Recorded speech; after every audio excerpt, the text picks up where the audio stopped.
ঠিক আছে। আপনিও ব্যস্ত আছেন, আমরাও ব্যস্ত আছি। একটা লাস্ট কোশ্চেন স্যার, হ্যাঁ, নিজের সম্পর্কে বলুন স্যার। ওইগুলো বাদ, ইউনিক কিছু শুনবো, আপনার স্টোরি শুনবো।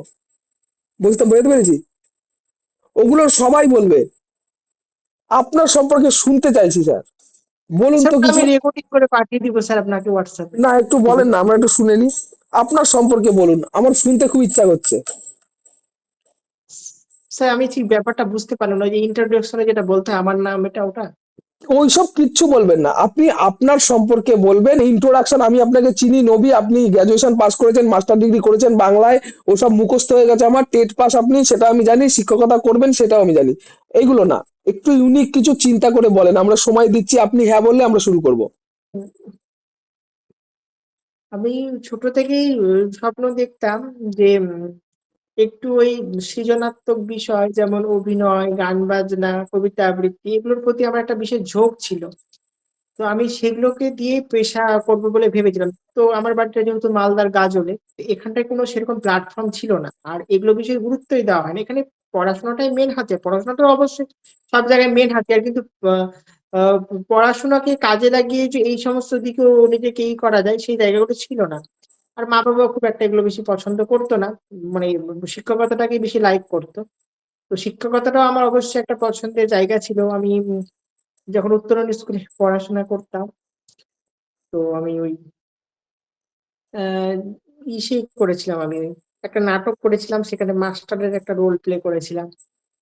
তারপরে যেমন খুশি সাথে তো মানে শিক্ষক সেজেছিলাম। তো তারপরে যখন ডিএলএড টাতে ভর্তি, আমি সত্যি বলছি, আমি এত অল্প বয়সে ডিএলএড এ ভর্তি হয়েছি। আমি ডিএলএড মানে কি আমি অতটা ভালো করে জানতাম না, শুধু জানতাম যে এটা একটা প্রাইমারি চাকরি ইসের জন্যই। তারপরে যাই হোক, ওটাতে ভর্তি হলাম। 2017 সালে একটা ফর্ম বেরালো, তখন আমার 18 বছর পূর্ণ হয়নি। দিয়ে সবাই বলতে শুরু করলো তোর অ্যাডমিট বেরাবে না। তারপরে আমি ভাবলাম যে আমি এখন প্রিপারেশন নিলাম না সেইভাবে, ওটা তো হলো না। তারপরে 2022-এরটাতে আসলাম। 2022-এও এসে প্রশ্নপত্র ভালোই ছিল, ওখানটায় আবার একটু হয়ে গেল, টাইমের করাতে পারলাম না। তাও যাই হোক কোনো রকম ভাবে 5 নম্বর উঠে গেল।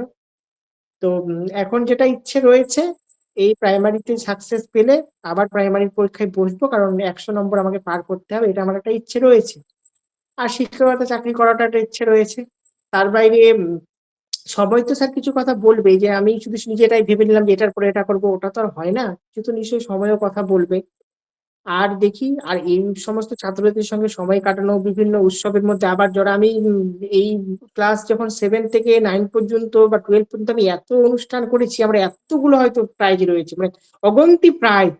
আমার প্রাইজ, মানে আমার গ্রামের মধ্যে, উত্তর রহিমপুরা দুর্গাপুরের মধ্যে এমন কোনো লোক নেই তো জানে না যে আমি প্রাইজ পাইনি। মানে এত অজস্র প্রাইজ পেয়েছি আমি, মানে নিজের চেষ্টায় যে না করবো। তো এভাবে স্যার চলছে। এবার চাকরি পাওয়ার মানে চাকরি যদি হয় তাহলে আরো বিভিন্ন প্ল্যান রয়েছে। তো এই মুহূর্তে স্যার এইভাবে চলছি, দেখি। অনেক রয়েছে ইচ্ছা, সেটা